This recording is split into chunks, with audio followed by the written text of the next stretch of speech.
ஊட்டி சுற்றுவட்டார பகுதிகளில் பெய்த மிதமான சாரல் மழையால் சுற்றுலா பயணிகளும் விவசாயிகளும் மகிழ்ச்சி அடைந்தனர்.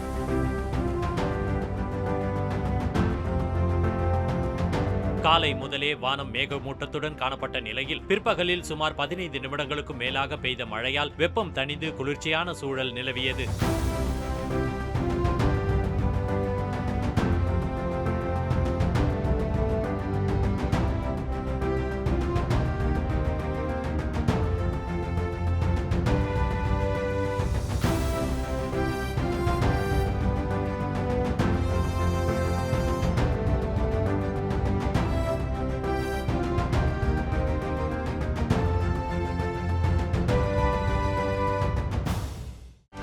செய்திகளை உடனுக்குடனும் துல்லியமாகவும் தெரிந்து கொள்ள சப்ஸ்கிரைப் பண்ணுங்க.